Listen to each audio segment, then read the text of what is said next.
Welcome to the Old Time Radio Westerns. I'm your host, Andrew Rhynes, and I'm excited to bring you another episode absolutely free.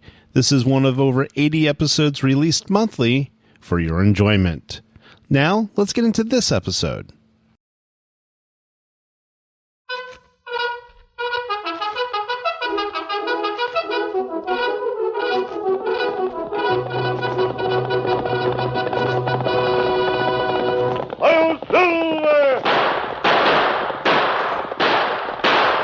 Fiery horse with the speed of light, a cloud of dust, and a hearty Hi-Yo Silver, the Lone Ranger.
With his faithful Indian companion Tonto, the daring and resourceful masked rider of the plains led the fight for law and order in the early western United States.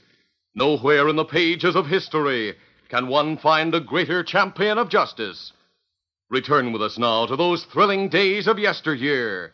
From out of the past come the thundering hoofbeats of the great horse Silver. The Lone Ranger rides again. Come on, Silver. Let's go, big fellow.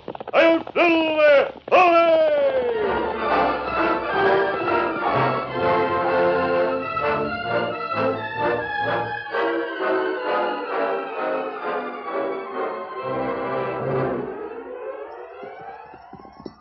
It was late afternoon when the Lone Ranger, with his nephew Dan Reed and their Indian friend Tonto, halted their mounts near a spring that trickled from a rocky ledge. Easy, steady, big fella. We're near the town of Bonesteel now. We can make camp here for a few days while I make inquiries about Stinger Kane. Ah, there's plenty good camping place. Say, Tonto, what's that fragrant odor in the air around here?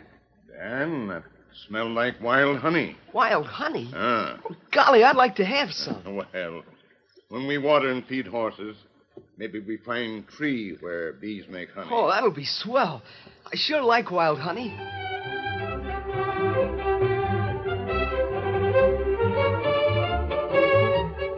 A short time after making camp, Tonto found a tree inhabited by a swarm of bees. And when they sat down to supper, he provided a special treat of wild honey, which young Dan Reed proceeded to gorge upon. Suddenly, Dan stopped eating and groaned. Oh, what's the matter, Dan? My toothaches. Maybe you eat too much honey, Dan. Oh, I don't know about that. Oh, golly, it hurts. Here, let me see, Dan. Your face is badly swollen. You better have that tooth taken care of. Tonto, I'll saddle Dan's horse while you saddle Scout. Take Dan into Bonesteel. You'll find a doctor there who can fix him up.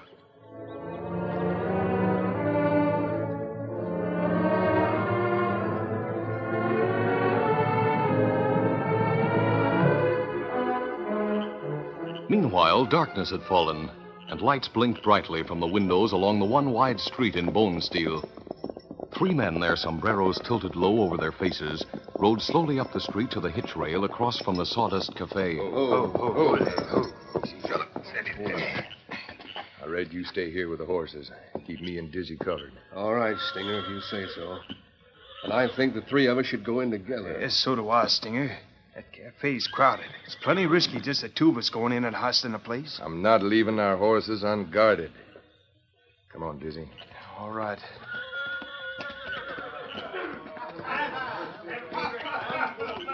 Now get ready, Dizzy. As we go through the door, fire a couple of shots into the ceiling just as a warning. I'm ready. Here goes.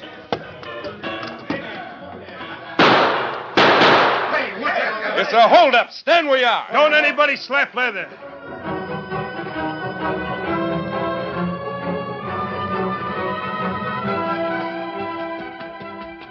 Sheriff! Sheriff Fulton! Yeah? What's the matter? Hurry, Sheriff. The Sawdust Cafe is being held up. Sawdust Cafe? I just heard the shooting. You got your gun with you? Yeah.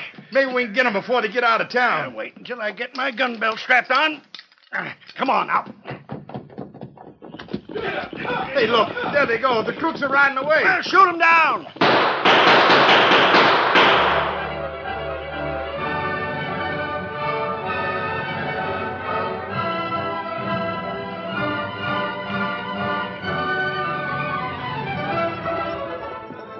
It was half an hour later when Tonto and Dan Reed rode into Bone Steel to find the town in a state of excitement as men mounted horses and raced past them. Golly, Tonto, my tooth aches like fury. Damn, something happened. Men plenty excited. All I can think about is this darn tooth. I've got to get to a doctor. Me see sign say doctor's office. There's light burning in office. Stop here, Dan. Stop it. Easy, stop. Easy, fella. Here, Dan. Me hump you off. I can get down, Tonto. You go see doctor. Me find out what happened. All right.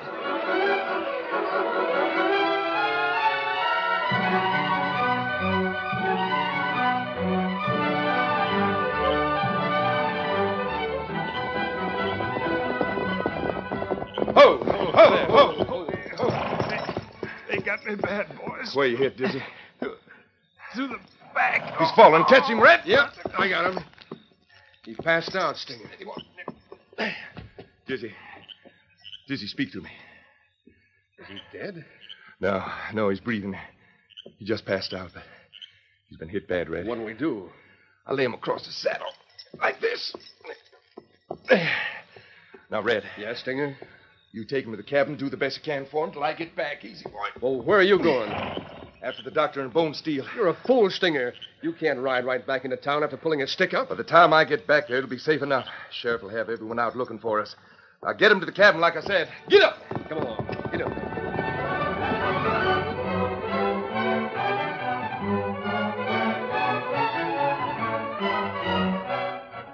Dr. Tom Blake had recently arrived from the East, and he served as both doctor and dentist for the little town of Bone Steel.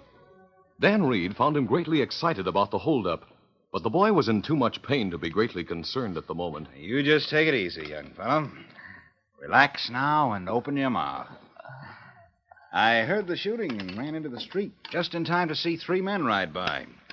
I got a good look at their faces. You have a bad spot in the molar.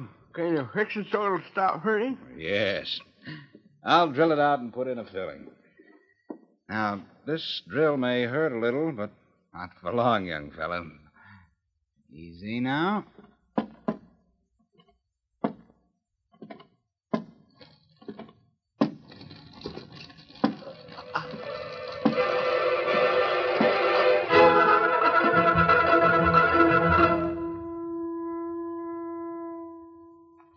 There.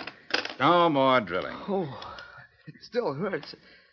My face is still swollen. Oh, the swelling will go down. It'll stop hurting when I get this filling in.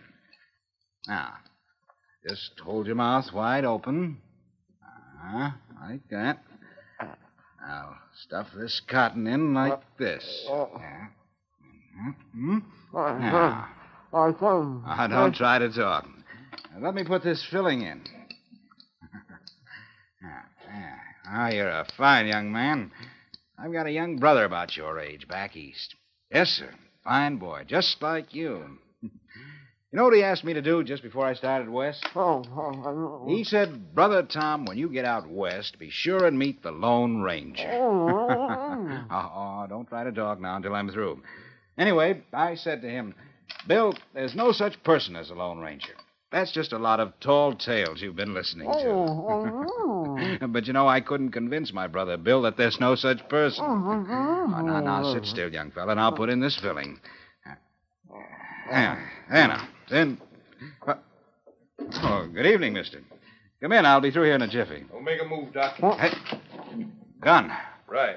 Don't either of you let out a yell. Well, you're one of them. One of the men who rode... You don't have to tell me who I am. Now take that bib off the kid and tie him to the chair. Hurry up. Tie him? You heard me. Rip that cloth off and tie him to the chair. Let me take this cotton out of his Never mouth. mind that he can spit it out. Here, give me a piece of that and I'll help. Hold still. All right, he's tied good enough. Now get your tools, Doc, and come with me. Well, where are you taking me? My brother's got a slug in him. And you're going to get it out. Now get a move on. All right. I got my case. I'm ready. But I'll need a horse. You'll have to ride double with me. Got no time to saddle your horse.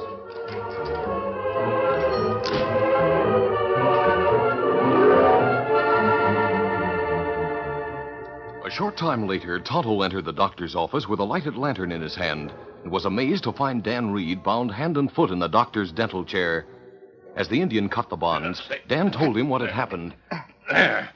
Now you can get out of chair. That's better. This outlaw said his brother had been shot, and he took the doctor with him at the point of a gun. Outlaw tell truth. Me get lantern at store and look for trail of crooks. Oh, I wondered where you got that lantern. At edge of town, me find stains on ground. It leave trail. Did you follow the trail? No, me come back to get you, Dan. Well, let's go tell the sheriff. No, it's too late to tell sheriff. Him gone to look for outlaws. All men in town look for outlaws. What do we do? Try to follow the trail you found? Well, me got lantern. Me follow trail. You go tell Lone Ranger what happened. All right.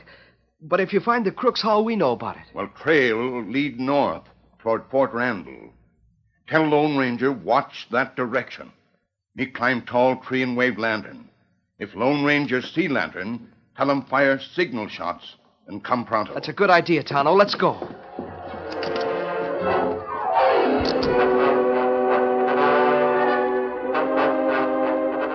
When Dan Reed arrived in the Lone Ranger's camp and told what had happened in town, the masked man began saddling the great horse Silver in readiness to respond to Tonto's signal. The description you give fits Stinger Kane, and his mention of his brother makes it certain it's Kane. His brother's called Dizzy, and they travel with another man named Red Kelly. Steady, Silver.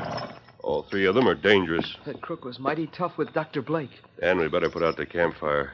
We'll be able to see Tonto's signal better if we do. Yes, sir. I'll go to the spring and get some water to throw on it. Take one of the canvas water bags. It should hold enough water to put the fire out. Meanwhile, a deputy sheriff and two citizens of Bonesteel, who had formed into one of many posses looking for the bandits, approached the Lone Ranger's camp. Stop here, boys. Hold it. What are you stopping for, Joe? See that campfire burning down yonder? Yeah. I can see someone down there, too. I see a couple of horses. Steady, boy. Dismount, fellas. What are you going to do, Joe? If that's the outlaws, they'd hear us if we rode in on them. So we'll leave our horses here and sneak in on them afoot. That's a good idea. Easy, boy. Now, draw your guns, boys, and we'll move down that way. Right. If that armory we see down there should hear us coming, start to run, shoot to kill. Dan Reed had not returned from the spring when the great horse Silver began to show signs of uneasiness. Steady, big fellow. That's Dan you hear. Easy. Don't make a move, mister. What? You're covered. Close in on him, quick. Get your hands up. Let's get him, men. The Lone Ranger saw the three men come into the rim of light cast by the campfire, their guns covering him. He raised his hands obediently until he could determine a course of action. Well, it looks like we got one of the critters who stuck up the cafe, boys. There must be another one around close, Joe. There are two horses here. That's right. Be on guard, boys. He may try to gun us from the darkness. Now, if you will just keep this big armory covered, I'll yank off that mask and see who he is. I'm no outlaw. Then why are you wearing that mask? Take it off him, Joe. Listen. Someone's coming. Yeah, I hear him. I'll lay a couple of shots down that way. No, don't shoot. That's a boy coming with water from the spring. Hold your fire. I think I can make him out. Hey, who are these men? A posse, Dan. They got the drop on me. You bet we have. And don't reach for those guns or you'll regret it. Now, isn't this a fine howdy-do? He's got a kid working with him. How do you mean? I saw this kid ride into town tonight with an Indian. They rode in after the holdup. I had a toothache. I went to see a doctor. I'll bet you did. Now, let me explain something. You'll not explain anything. Just keep your hands up till I get a look at your face.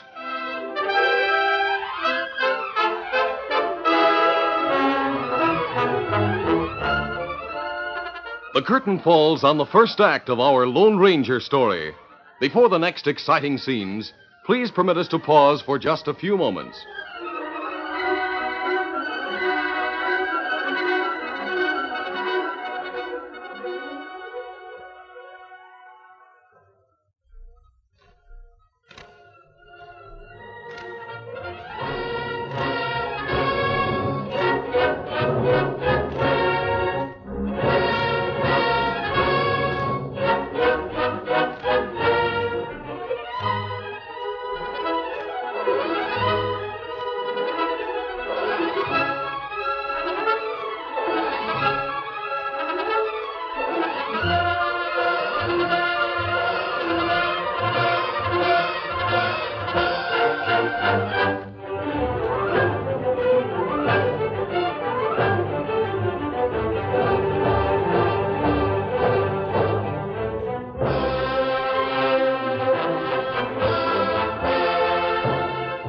Now, to continue our story. When Dan Reed returned to the Lone Ranger's camp with news of the holdup and Tonto's message that the outlaws had taken the trail toward Fort Randall, the masked man decided to break camp at once. But while Dan was getting a bucket of water, a deputy sheriff and several members of the posse rode into the camp. The Lone Ranger made no move for his gun and allowed them to get the drop on him. Then Dan returned from the spring and summed up the situation quickly. He knew that the three men were not regular law officers, and that even an explanation of the identity of the masked man would not be understood, or at least believed by them. As Joe started around the campfire, a daring plan came into the boy's mind, and he acted on the impulse of the moment. The attention of the three posse men was on the Lone Ranger, and they failed to see Dan suddenly upend the canvas water bag into the campfire. But they heard the hiss of steam that shot upward into a billowing cloud that enveloped and blinded them. What's in there? Get him! He's getting away!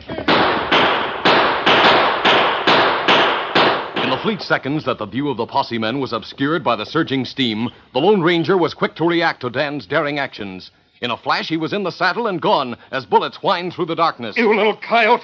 I've got a good mind to do it. You wouldn't listen to reason. I'll reason. I'll take care of him. Now listen, kid. You better start talking. You helped that outlaw to get away. It's going to go hard with him. He told you he isn't an outlaw. Why didn't you let him explain? Then who is he? And you better tell the truth. Sure, right. I'll tell you the truth. He's the Lone Ranger. It's not funny. Now, kid, I told you to tell the truth, and I don't want to hear any more fairy tales. Who is that hombre? I'm telling the truth. He's the Lone Ranger, and that Indian you saw with me in town tonight is Tonto, who rides with him. I don't believe it. Neither do I.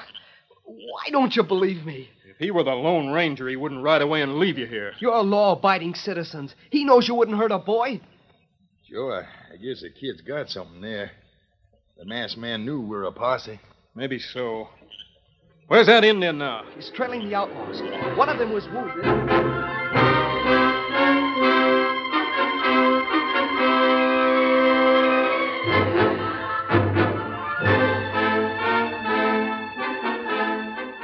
In a cabin a few miles from Bone Steel, Stinger Kane's brother Dizzy lay on a pallet on the floor and groaned in pain, while Red Kelly tried to assure him that help was on the way. The Sawbones will be here any minute now, Dizzy. He'll fix you up in no time. No, I won't last that long. Oh, yes, you will, Dizzy. You're going to pull through. Hey, they're riding up now, I think. Wait, though. Might be lawmen, so I'll step over here and keep the door covered till I'm sure. Sounds like Stinger, though. Now get inside. I was covering the door, Stinger, until I was sure it was you in the dark. How's Dizzy? He thinks he's dying. Take a look at him, Doc. And tell me the truth. I'd have no reason to lie to you. Red. Yeah? The woods are full of lawmen. We heard 2 or 3 posses looking for us as we rode in. Yeah? While Doc's working, you get outside and stand guard. Sure. But I'll hang this quilt over the window. Cut out the lights. You better get our horses out of sight. Keep out of sight yourself. What if a posse rides in? Just hoot like an owl. I'll be laying for them when they come in. You can cover me from the door if any of them decide to fight it out. All right. I'll get outside. How about it, Doc? I have to take his shirt off before I can tell you anything definite. But I can see he's been hit badly. Here, I'll help you. But I want to warn you, Doc. My brother's got to pull through. If he don't, I'll hold you responsible.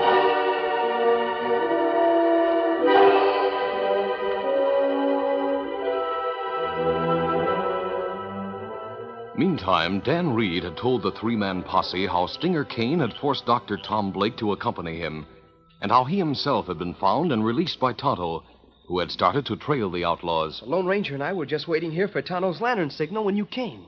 Joe, I think the kid's telling the truth. So do I. It looks like we made a mistake. But gosh, he was wearing a mask. And I never dreamed he might be the Lone Ranger. Well, it was natural to think he was one of the outlaws. And, of course, when you started to take his mask off, the boy here didn't know what to happen. That's right. Hey, look! Where? To the northwest there.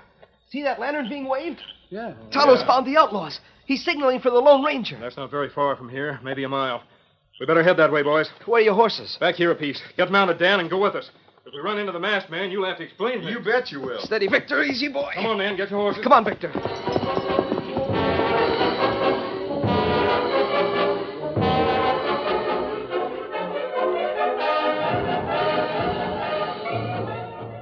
When Tonto heard horses approaching, he thought it was the Lone Ranger and Dan, so he climbed down from his high perch in the tree. Dan briefly explained the situation and asked, Where's the Lone Ranger? Oh, him not come. Me think you come with Lone Ranger.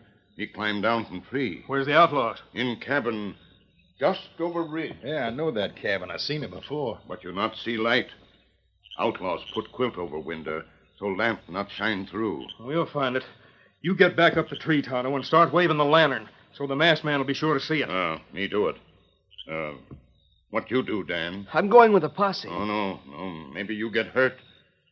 Better you stay here. We'll not let him get hurt, and he can hold our horses while we rush the cabin. I can help them, Tonto. Me not like that, Dan. Come on, let's go. Get up. Come on, Victor.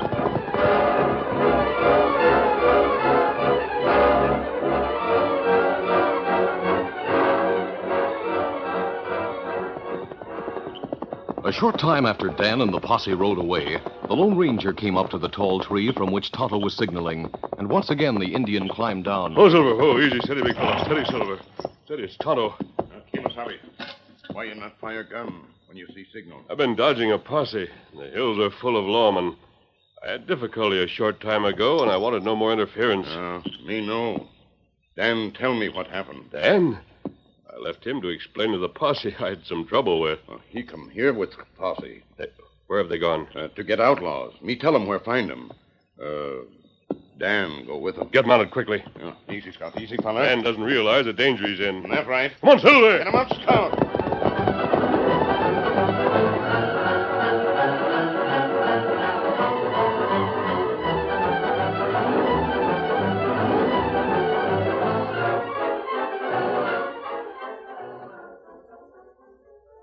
Well, Doc, what's the verdict? He's dead. What? Dead? He died while we were removing his shirt. But you can't let him die. He's my kid brother. There's nothing anyone can do for him now. I warned you, Doc. I told you not to let him die. But there was nothing I could do. Cover-minded. Listen. Sounds like help's arrived. There won't be any help to you. Get over in this corner where they can't see you. Come on. When the first peep out of you and you get a bullet through you. You savvy?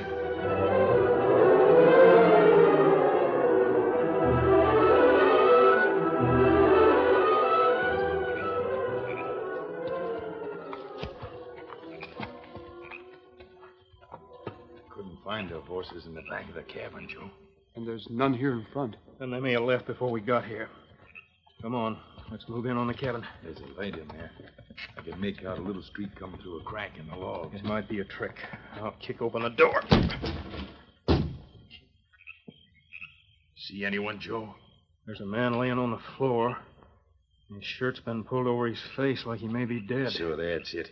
He died and the others pulled out. It looks that way, but be careful. Let's go inside.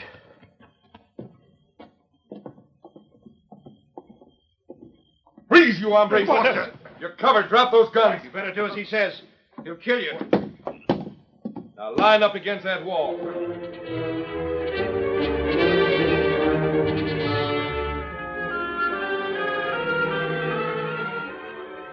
Meanwhile, Dan Reed was holding the horses, which had been left a short distance from the cabin when the posse left him. Presently, he heard a twig snap behind him. Hey, who's there? I've got you. No, you don't yell. You keep quiet with this handkerchief in your mouth. There. Now, come on, kid. I'm kind of late getting into that cabin already. Get a move on.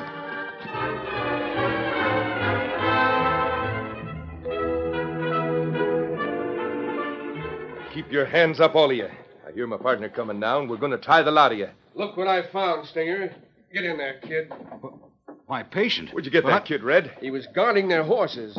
Why, do you know him, Stinger? Yeah, you bet I do. He was in Doc's office when we tied him up before we left. He must be the one who led this law posse here. Oh, smart kid, huh? Yeah, too smart. Get over there with the rest of them, kid. You'll not get away with this. Just what do you mean by that? You'll find out. Get a rope off the saddle, Red. We'll tie up this gang. What's the doc say about Dizzy? He's dead. What? Now, come on. Get out of here. Hurry up, Red. Stand where you are. A masked man. Drop those guns. Shoot him, Red. Oh, no, you don't. Have him, Tonto. Shoot him, you. Stinger. No! You won't try that again. No, I won't. Don't shoot again. Sneak up, redhead outlaw. Well, No. deputies, take over. Thanks, best man. We sure will.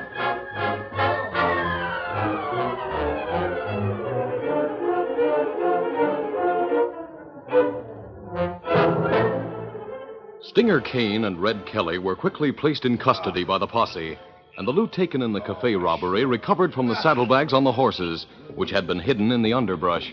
Well, Tonto, Dan, our work here is finished. Let's be going. Right. Me got horses ready. Good enough. Dan, just a minute there. Yes, Dr. Blake? You remember tonight in my office we were talking about the Lone Ranger, and I said I didn't believe there was such a man? I remember. Why didn't you tell me you knew him? I couldn't. You had my mouth filled with cotton. Adios. Adios. Goodbye. Get him up, Scout. Come on, Big Top. Doc, I'm mighty glad you're going along with us when we take these prisoners into town. Why, Deputy? I'm afraid the sheriff would think we were liars if we told him we had the Lone Ranger in our posse tonight. But he'll believe you. That's right, Doc. You bet.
This is a feature of the Lone Ranger Incorporated, created and produced by George W. Trendle, directed by Charles D. Livingston, and edited by Fran Stryker. The part of the Lone Ranger is played by Brace Beamer.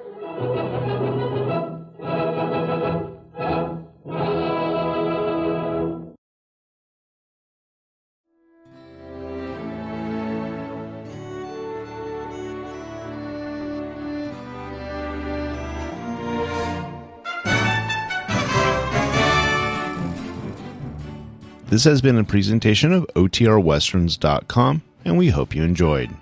Please take some time to like and rate this episode within your favorite podcast application.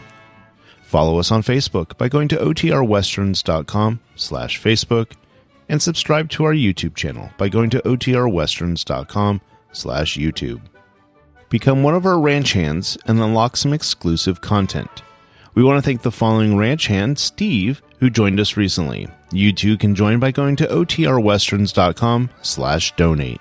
Send us an email, podcast@OTRWesterns.com, and you can call and leave us a voicemail, 707-986-8739. This episode is copyright under the attribution, non-commercial, share-alike copyright. For more information, go to OTRWesterns.com/copyright. Have a great day, and thanks for listening.